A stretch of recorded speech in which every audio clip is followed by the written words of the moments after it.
Another real-world example of this, when you get this stuff kicking, is the Fred Hollows Foundation. Now, Fred Hollows was an eye surgeon. He was a Marxist, and he had a dream of providing an intraocular surgery for cataracts to the poorest people in the world. Because in poor countries, especially old women, get cataracts and they can't see, and they get put back in the back of the hut and they die, basically. If you can't see, you die, because you can't provide anything. So his dream was to get cataract surgery down to $25 as against $2,000 or $1,000 at best. So we had to create a business system. I went to him, and he's well down the road, but I wanted to be helpful. I went to him and said, I'll help you do that. Now, Fred was dying, and we talked together for about 3 or 4 months, and the guy that was raising all the funds and getting the energy of the organization, a guy called Mike Linsky, was really running the organization. But Mike said to me, you do the operation side, I'll do the energy side and the money side. So what happened there was we had to build an intraocular lens plant that produced lenses for less than $25, or much less than $25. We needed operating microscopes, we needed sutures, we needed a whole schmozzle, we needed trained surgeons. Like an impossible task, like, no, this can't be done. But time said, yes, it can be done. So what happened is we got people to design equipment to make the lenses for free. In terms of equipment design, we got a factory designed in Eritrea for free, poorest country in the world, just coming out of 24 years of civil war. They were Marxists, which is why Fred was so interested in them. So, and we got a guy came in, I'll give you an example, a guy came in one day and said, I think I can make operating microscopes for you cheaper than they are now. And I said, well, they're presently $80,000 a piece, and you're quite right. We need to supply our surgeons with mobile operating microscopes, and that's going to be one of our biggest costs. I said, leave it to me. And I said, no, don't leave it to you.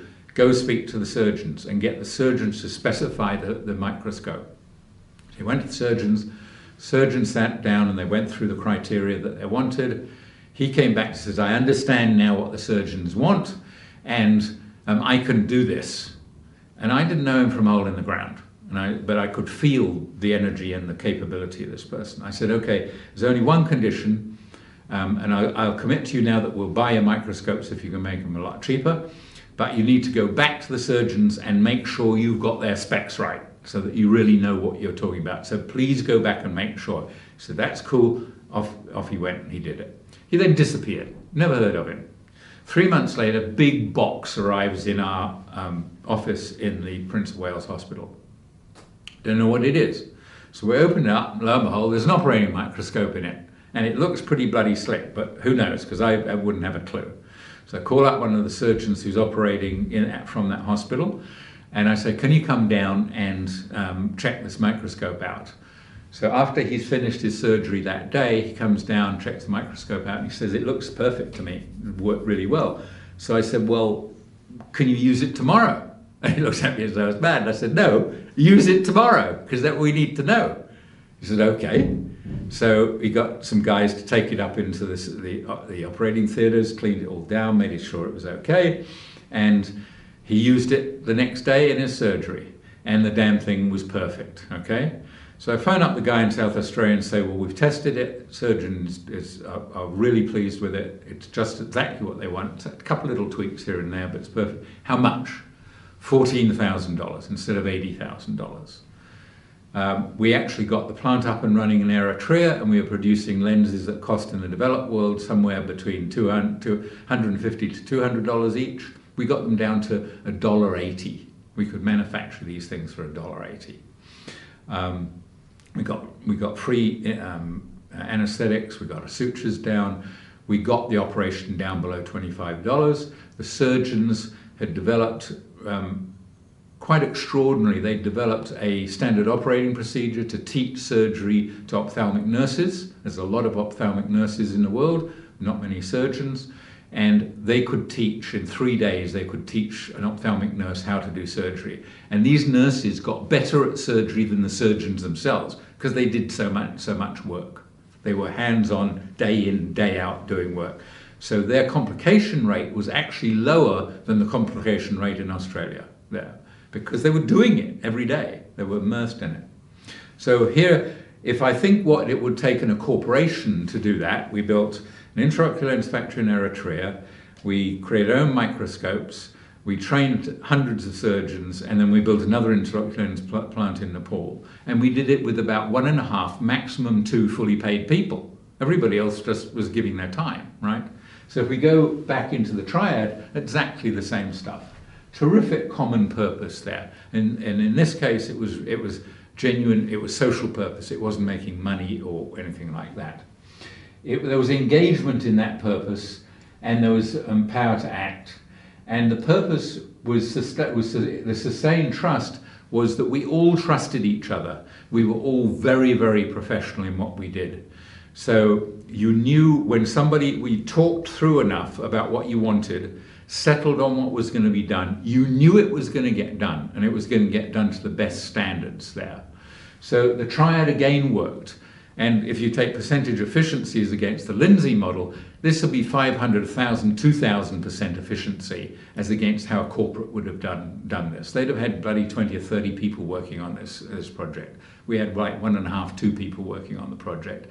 And to this day, it's now doing thousands of operations a week with hundreds of surgeons for about $25 that's going on. So that was another example. Now, later on, I moved up the chain a bit, and I was working as an engagement manager for McKinsey, and I also worked as an engagement manager for Boston Consulting Group. Now, in the cell of the engagement, this stuff works extremely well. As in the cell of an agile team, this stuff tends to work really well. The cell has purpose to really deliver on a result for the client, and I can assure you the teams work their asses off to deliver the purpose to the client.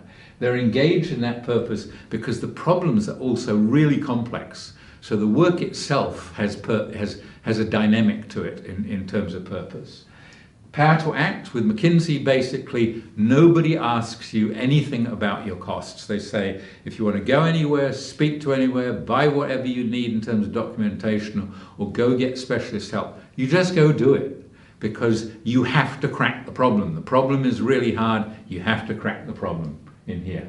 And the sustained trust was the same thing. The people working together in that small cell trusted the capability of everybody else, right, in there.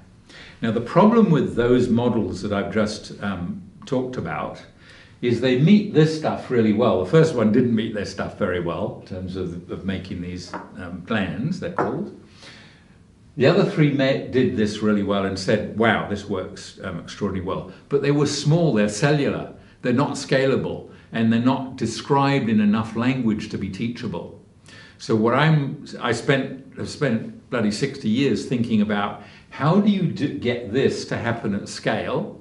How do you get it to be duplicable across different industries? And how do you teach it? So what are those dynamics? So that's actually what this is all about. This is what we're working towards, okay? So that's the end of this first part of the introduction, and we're going to get into the change that's taken place in the next part of the introduction.